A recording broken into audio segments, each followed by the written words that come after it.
എല്ലാവർക്കും നമസ്കാരം. സംപൂജ്യ നടരാജഗുരുവിൻ്റെ ഗുരുവരുൾ പുസ്തക വായന തുടരുകയാണ്. അധ്യായം 4, സാഹോദര്യം സർവത്ര. സഹോദര സമാജത്തിൻ്റെ ഉദ്ബുദ്ധരായ പ്രവർത്തകന്മാർ ആലുവ അദ്വൈതാശ്രമത്തിൽ വച്ച് അവരുടെ സമാജത്തിൻ്റെ വാർഷികം ആഘോഷിക്കുവാനായി വിശ്വസാഹോദര്യത്തെ ലക്ഷ്യമാക്കുന്ന ഒരു വാർഷിക സമ്മേളനം കൊണ്ടാടുവാൻ തീരുമാനിച്ചു. അദ്വൈതാശ്രമത്തിൻ്റെ ചരിത്രത്തിൽ തങ്കരേഖയിൽ ആലേഖ്യം ചെയ്യപ്പെട്ട ഒരു ദിവസമാണത്. സമ്മേളനത്തിന് തിരഞ്ഞെടുത്ത സ്ഥലം ഗുരു സ്ഥാപിച്ച അദ്വൈതാശ്രമ സംസ്കൃത പാഠശാലയായിരുന്നു. സമയം സായാഹ്നം. ഗുരുദേവൻ തന്നെ അഹർനിശം പ്രയത്നിച്ചുണ്ടാക്കിയ ആ സംസ്കൃത പാഠശാല പിൻതലമുറക്കാർ ഉപേക്ഷിച്ചു കളഞ്ഞതിൽ ഒരിക്കൽ നിശ്ചയമായും അവർ പശ്ചാത്തപിക്കേണ്ടി വരുമെന്ന് നടരാജഗുരു പറയുന്നു. യോഗത്തിൻ്റെ ആവശ്യത്തിനായി ഒരു വിശാലമായ പന്തൽ പണികഴിപ്പിച്ചിരുന്നു. പത്രപ്രസ്താവന ഒന്നുമില്ലായിരുന്നെങ്കിലും ഗുരു സമ്മേളനത്തിൽ പങ്കെടുക്കുമെന്ന് ഏവരും സ്വാഭാവികമായി തന്നെ പ്രതീക്ഷിച്ചു. യോഗത്തിൽ പങ്കുകൊള്ളുവാനായി പ്രഭാതം മുതൽ വന്ന സന്ദർശകർ വടക്കും തെക്കും നിന്ന് വന്നുകൊണ്ടിരുന്ന തീവണ്ടികളിൽ നിന്ന് സംഘമായി ആശ്രമ സങ്കേതത്തിലേക്ക് പ്രവഹിക്കുന്നുണ്ടായിരുന്നു. അവരെല്ലാം തന്നെ ഗുരുവിനെ ദർശിക്കുന്നതിന് മുമ്പായി നദിയിലിറങ്ങി കുളി കഴിഞ്ഞ് ശുഭ്രവസ്ത്രം ധരിച്ച് പവിത്ര ഭാവനയോടെയാണ് ഗുരുചരണം തേടിയത്. ബ്രാഹ്മമുഹൂർത്തത്തിൽ തന്നെ ഉണർന്ന് പ്രക്ഷാളനാദികൾ കഴിഞ്ഞ് സന്ദർശകരായ ഭക്തന്മാരെ അമൃതവാണി കൊണ്ട് അനുഗ്രഹിക്കാനും അവരുടെ സംശയങ്ങൾ നിവർത്തിക്കാനും ഗുരു കാത്തിരിക്കുന്നുണ്ടായിരുന്നു. സാമൂഹ്യമായ പ്രശ്നങ്ങൾക്കും വ്യക്തിഗതമായ പ്രശ്നങ്ങൾക്കും സമാധാനം നൽകുവാൻ ഗുരുവിൻ്റെ സരളവും ഫലിതപൂർണവുമായ മിതഭാഷണം എത്രയോ സമർത്ഥമായിരുന്നു. ആ സുപ്രഭാതത്തിൽ ഗുരുവിൻ്റെ മുമ്പിൽ ബദ്ധാഞ്ജലികളായി നിന്നിരുന്നവരുടെ കൂട്ടത്തിൽ സാമൂഹ്യ പ്രവർത്തനത്തിൽ അഭിവാഞ്ചയുള്ള ഒരു ശുഭാപ്തി വിശ്വാസിയും ഉണ്ടായിരുന്നു. ഗുരു ആ യുവാവിൽ ധന്യത നിറഞ്ഞ ദൃഷ്ടി പതിപ്പിച്ച് മൃദുവായ സ്വരത്തിൽ ചോദിച്ചു, ഇപ്രകാരം വലിയ സമ്മേളനങ്ങൾ വിളിച്ചു കൂട്ടുന്നത് കൊണ്ട് പ്രയോജനമുണ്ടോ? ഉണ്ട്. ആ യുവാവ് അസന്നിഗ്ധമായി പറഞ്ഞു. ആശയങ്ങൾ വിശകലനം ചെയ്യുവാൻ ഏറ്റവും പറ്റിയ മാർഗമാണ് സമ്മേളനങ്ങൾ. ഗുരു: എന്നാൽ സമ്മേളനങ്ങളിൽ കേൾക്കാറുള്ള ശബ്ദം അധികവും അതിൽ നിന്നുണ്ടായി കാണുന്ന പ്രയോജനം തുച്ഛവുമായിരിക്കുന്നല്ലോ. യോഗത്തിൽ പങ്കുകൊള്ളാനായി ആളുകൾ വളരെ ഉത്സാഹത്തോടുകൂടി കൂട്ടമായി വരുന്നു. അവർ ഉച്ചത്തിൽ സംസാരിക്കുകയും വികാരങ്ങളെ ഉണർത്തുകയും ചെയ്യുന്നു. ലോകം മുഴുവൻ ഉദ്ധരിക്കുമെന്നവർ തീരുമാനം ചെയ്യും. ശ്രോതാക്കൾ കൈകൊട്ടുകയും പ്രമേയങ്ങളെയെല്ലാം പിന്താങ്ങുകയും ചെയ്യും. അതിനിടയ്ക്ക് ഒരു ട്രെയിൻ ചൂളം വിളിക്കുന്നത് കേട്ടാൽ മതി, പ്രാസംഗികൻ പെട്ടെന്ന് പ്രസംഗം നിർത്തി തൻ്റെ സഞ്ചിയുമായി സ്ഥലം വിടും. മിക്ക യോഗങ്ങളുടെയും ദുരന്തം ഇങ്ങനെയാണ്. അതുകൊണ്ട് യോഗങ്ങൾ തീരെ അനാവശ്യമെന്ന് പറഞ്ഞുകൂടാ, അവ നല്ലത് തന്നെ. മനുഷ്യരുടെ ഉത്തരവാദിത്വ ബോധത്തെയും മനസാക്ഷിയെയും ഉണർത്താൻ ചിലപ്പോഴെല്ലാം യോഗങ്ങൾ നല്ലത് തന്നെയാണ്.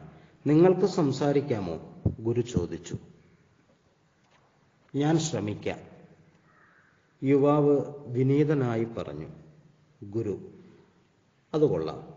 മനുഷ്യരുടെ അത്യധികമായ ലോഭത്തെപ്പറ്റി അവരെ പറഞ്ഞ് മനസ്സിലാക്കുന്നത് നന്നായിരിക്കും. ഈ വിഷയത്തിൽ മനുഷ്യമൃഗം മറ്റെല്ലാ മൃഗങ്ങളെയും കാൾ മോശമാണെന്ന് തോന്നുന്നില്ലേ? വനാന്തരങ്ങളിൽ ജീവിക്കുന്ന മൃഗങ്ങളെ അവയുടെ സഹജമായ വാസനകൾ തന്നെ അതിരുകടന്ന ശാരീരിക ആവശ്യങ്ങളിൽ നിന്നും ഒഴിച്ചു നിർത്തുന്നു. ആന തടിച്ച് ശക്തിയുള്ളതായിരിക്കുന്നത് ആസവാരിഷ്ടങ്ങളൊന്നും സേവിച്ചിട്ടല്ല. കുറുനരി പകൽ മുഴുവൻ ചുരുണ്ടുകൂടി വല്ല കുണ്ടിലും മൗനമായി കിടക്കുന്നു. എല്ലാവരും ഉറക്കമായതിനു ശേഷമേ അവൻ പുറത്തു വരുന്നുള്ളൂ. 2 ഞണ്ടും തിന്ന് ചന്ദ്രികയിൽ തെളിഞ്ഞൊഴുകുന്ന കാട്ടരുവിയിൽ നിന്ന് അല്പം വെള്ളവും കുടിച്ചു കഴിഞ്ഞാൽ അവൻ സന്തുഷ്ടനായി പാട്ടുപാടി രാത്രി കഴിച്ചുകൊള്ളും. അതുകൊണ്ട് കുറുനരിക്കൊരു ദോഷവും വരുന്നില്ല. അവൻ്റെ കഴുത്ത് തലയിണ പോലെ വീർത്തിരിക്കുകയും രോമങ്ങൾ എണ്ണയിട്ടതുപോലെ മിനുങ്ങുകയും ചെയ്യുന്നു. ഒടുങ്ങാത്ത ആവശ്യങ്ങൾ മനുഷ്യർക്കല്ലാതെ വേറൊരു മൃഗത്തിനുമില്ല. അവൻ ഭൂമുഖത്തെല്ലാം സംഹാര താണ്ഡവം ചെയ്തു നടക്കുന്നു. പോകുന്നിടത്തെല്ലാം ശൂന്യതയുടെ കരിനിഴൽ പരത്തുന്നു. മരങ്ങളെല്ലാം വെട്ടി നശിപ്പിക്കുന്നു. പച്ച നിറഞ്ഞ പ്രകൃതിയെ വികൃതമാക്കി ശൂന്യതയിൽ ആഴ്ത്തുന്നു. അതിനു പകരം വൃത്തികെട്ട പുക നിറഞ്ഞ പട്ടണങ്ങൾ മെനഞ്ഞുകൂട്ടുന്നു. കടിഞ്ഞാണില്ലാത്ത അവന്റെ ലോഭത്തിന് ഇതെല്ലാം അനിവാര്യമാണ്. ഭൂമുഖം കൊണ്ട് മാത്രം അവൻ തൃപ്തനാകുന്നില്ല. ഭൂഗർഭത്തിലേക്ക് തുരന്നുകയറി ഈ ഗോളത്തിന്റെ കെട്ടുറപ്പ് തകർത്തു കളയുന്നു. നോക്കുന്നിടത്തെല്ലാം കൽക്കരിയും ഇരുമ്പും തന്നെ. അവൻ ഒരു വ്യവസ്ഥയുമില്ല. മനുഷ്യന്റെ നന്മയിൽ താല്പര്യമുണ്ടെന്ന് പറയുന്ന രാഷ്ട്രം ഒരു കുഷ്ഠരോഗി ദുരിതം സഹിക്കുവാനാകാതെ മരിച്ചു കളയുവാൻ ശ്രമിച്ചാൽ അത് മനുഷ്യത്വത്തിന്റെ പേരിൽ തടയും. അതേസമയം ഒരു മനുഷ്യ സമൂഹത്തെ ഒന്നായി തന്നെ തുളച്ചു കളയുവാൻ സമൂഹ നന്മയുടെയോ മതത്തിന്റെയോ പേരിൽ തീരുമാനിക്കുകയും ചെയ്യും. മറ്റുള്ള മൃഗങ്ങളെക്കാൾ അധികം ബുദ്ധിമാൻ എന്ന് അഹങ്കരിക്കുന്ന മനുഷ്യന് അവൻ സ്വയം എന്ത് ചെയ്യുന്നു എന്നറിഞ്ഞുകൂടാ. ഹോ മനുഷ്യൻ, അവനെല്ലാം നശിപ്പിക്കും. അതുകൊണ്ടേ അവന് തൃപ്തി വരികയുള്ളൂ. ഗുരു ഹോ മനുഷ്യൻ എന്ന് പറയുമ്പോൾ ആ ശബ്ദത്തിൽ കൃപാദ്രമായ ഒരു വേദനയുടെ സ്വരം പ്രകടമായിരുന്നു. ആ വന്ദ്യന്റെ മുഖഭാവത്തിലും ആ വേദന പ്രതിഫലിച്ചിരുന്നു. മനുഷ്യൻ അറിഞ്ഞുകൂടാ അവൻ എന്താണ് ചെയ്യുന്നതെന്ന്. ഗുരു പിന്നെയും ഇങ്ങനെ ആവർത്തിച്ച് പറഞ്ഞിട്ട് കുറെ നേരം മൗനമായിരുന്നു. അദ്ദേഹം തുടർന്നു. അവന്റെ ചെയ്തികളുടെ ദാരുണഫലം മനുഷ്യവർഗത്തെ മാത്രം ബാധിക്കുന്നതായിരുന്നെങ്കിൽ തരക്കേടില്ലായിരുന്നു. വനത്തിലെ വാനരന്മാർക്കും പക്ഷികൾക്കും മനുഷ്യർ കാരണം സ്വൈരതയില്ലാതായിത്തീർന്നു. മനുഷ്യൻ തനിക്ക് വരുത്തിക്കൂട്ടുന്ന വംശനാശത്തിൽ മറ്റുള്ള ജീവികളെ കൂടി പെടുത്താതെ നിശേഷം നശിച്ചു വെണ്ണീറായിപ്പോയിരുന്നെങ്കിൽ മറ്റു ജീവികൾ അതൊരനുഗ്രഹമായി കരുതുമായിരുന്നു. അവർക്ക് അവരുടെ ജന്മാവകാശമായ ശാന്തി അനുഭവിക്കാമായിരുന്നല്ലോ. ഈ വാക്കുകൾ ആ യുവാവിന് വേണ്ടത്ര പ്രചോദനം നൽകുന്നതായിരുന്നു. അതിനിടയ്ക്ക് പിന്നെയും അധികം പേർ വന്നു. ഗുരുവിന്റെ വചോമാധുരി അനുഭവിച്ചുകൊണ്ട് ആദരാഞ്ജലികളോടുകൂടി അവിടെ നിൽക്കുന്നുണ്ടായിരുന്നു. ഒരു ശരത്കാല മേഘശകലം പോലെ ഗുരു അത്യന്തം സാവധാനത്തിൽ അവിടെ നിന്നും എഴുന്നേറ്റ് യോഗത്തിന് തയ്യാർ ചെയ്തുകൊണ്ടിരുന്ന സ്ഥലത്തേക്ക് പോയി. വന്നു ചേർന്ന സന്ദർശകരെല്ലാം അന്ന് ആ ആശ്രമത്തിലെ അതിഥികളായിരുന്നു. അവർക്ക് ഉച്ചഭക്ഷണം കൊടുക്കുന്നതിനായി ആശ്രമത്തിലെ ബ്രഹ്മചാരികൾ ചോറും കറികളും തയ്യാറാക്കുന്നുണ്ടായിരുന്നു. പന്തലെല്ലാം കുരുത്തോലയും മറ്റും കൊണ്ട് നല്ലപോലെ അലങ്കരിച്ചിരുന്നു. ഗുരു അതെല്ലാം ചുറ്റി നടന്നു കണ്ട് സന്തോഷിച്ചതിനു ശേഷം പാഠശാലയുടെ വരാന്തയിൽ പോയിരുന്നു. വീണ്ടും യുവാക്കന്മാരും പ്രായം ചെന്നവരുമെല്ലാം ഗുരുവിന്റെ ചുറ്റും വന്നുകൂടി. അവരോട് ഗുരു പറഞ്ഞു, തൻ്റെ അഭിപ്രായമാണ് ഏറ്റവും വലിയ സത്യമെന്നുറപ്പിച്ചു പറയുന്നത് കേവലം അഹന്തയാലാണ്. ആനയെ കാണാൻ പോയ അന്ധരെ പോലെ തന്നെ ഓരോരുത്തരും പറയും അവരവരുടെ മതമാണ് ഏറ്റവും നല്ലതെന്ന്. അതുകൊണ്ട് വൃഥാ ശബ്ദമുണ്ടാക്കി ശ്വാസം മുട്ടിപ്പോകും എന്നല്ലാതെ യാതൊരു പ്രയോജനവുമില്ല. ഒരഭിപ്രായം മാത്രം എന്നും നിലനിൽക്കുക എന്നത് പ്രകൃതിയുടെ വ്യവസ്ഥയ്ക്ക് ഒരിക്കലും അനുയോജ്യമല്ല. ഇതറിയാതെയും മനുഷ്യന്റെ പ്രാഥമിക ആവശ്യങ്ങളെ ഒട്ടും മാനിക്കാതെയും വെറും വാക്കുകൾ അംഗീകരിച്ച് കിട്ടുന്നതിനായി മനുഷ്യൻ ചേരിതിരിഞ്ഞ് പടവെട്ടുന്നു. പ്രസംഗങ്ങളുടെ ഉദ്ദേശം പ്രതിപക്ഷധ്വംസനവും വിരോധവുമല്ല, അറിയുവാനും അറിയിക്കുവാനും മാത്രമായിട്ടുള്ളതായിരിക്കണം അത്. ഓരോ മനുഷ്യന്റെയും മതം അവന് സിദ്ധിച്ചിരിക്കുന്ന ആന്തരികമായ വിശ്വാസത്തിൽ രൂഢമായിട്ടുള്ളതാണ്. അത് ഓരോരുത്തരുടെയും പരിണാമ വികാസമനുസരിച്ച് വ്യത്യാസപ്പെട്ടിരിക്കും. ആ നിലയിൽ നോക്കിയാൽ എത്ര മനുഷ്യരുണ്ടോ അത്രയും മതങ്ങളും ഉണ്ടെന്ന് പറയാം. രണ്ടുപേർക്ക് ഒരേ മതം തന്നെ ഉണ്ടായിരിക്കുക അസാധ്യമാണ്. എന്നാൽ ഒരു കാര്യത്തിൽ മതങ്ങളെല്ലാം യോജിക്കും.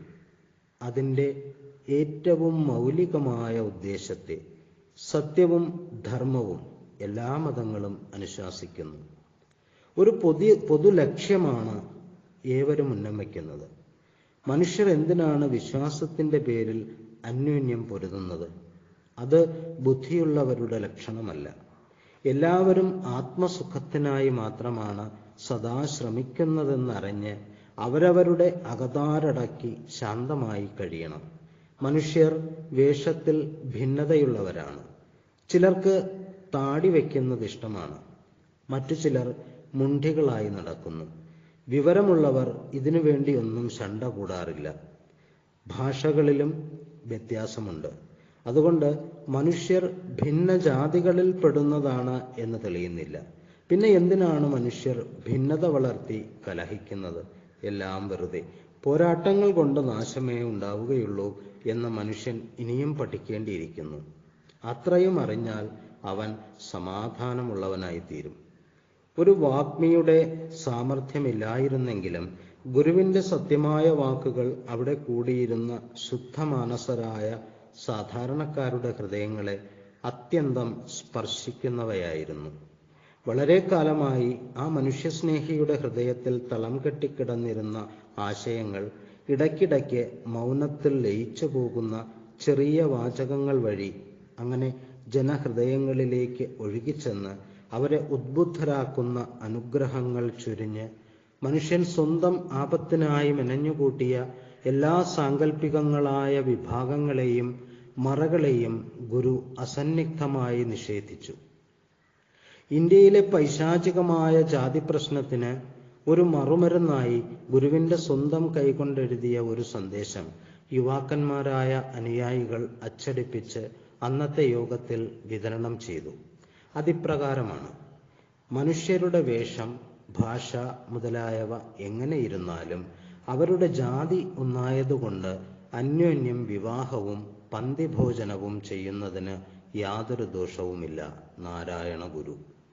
മനുഷ്യൻ അവന് സ്വയമേ വരുത്തിവെക്കുന്ന എണ്ണമറ്റ വിനകളെപ്പറ്റി ഗുരു അനുതാപപൂർവം പിന്നെയും പറഞ്ഞുകൊണ്ടിരുന്നു. ഗുരു ഇപ്രകാരം സംസാരിച്ചു കൊണ്ടിരിക്കുമ്പോൾ അദ്ദേഹത്തെ ഒരു വൃദ്ധൻ ഭക്തിപൂർവം വീശുന്നുണ്ടായിരുന്നു. ആ പഴമയുടെ പ്രതിനിധി സമത്വവാദികളായ യുവാക്കന്മാരുടെ ബദ്ധശത്രുവും യാഥാസ്ഥിതികതയെ അരയും തലയും മുറുക്കി നിന്ന് രക്ഷിച്ചു പോരുന്ന ആളുമായിരുന്നു. ആ വൃദ്ധന്റെ ഉഗ്രമായ കോപത്തിന് പാത്രമായ യുവാക്കന്മാർ തന്നെയായിരുന്നു ഗുരുവിന്റെ മുമ്പിൽ പഞ്ചപുച്ഛമടക്കി വിനയാന്വിതരായി ദത്തശ്രദ്ധരായി നിന്നിരുന്നത്. ഗുരു എപ്രകാരമാണ് ഈ വൈരുദ്ധ്യം നിറഞ്ഞ വിപ്ലവ മനോഭാവക്കാരെയും യാഥാസ്ഥികരെയും ഒരുപോലെ ആകർഷിച്ച് സമന്വയിച്ചതെന്ന് പറയാനാവില്ല.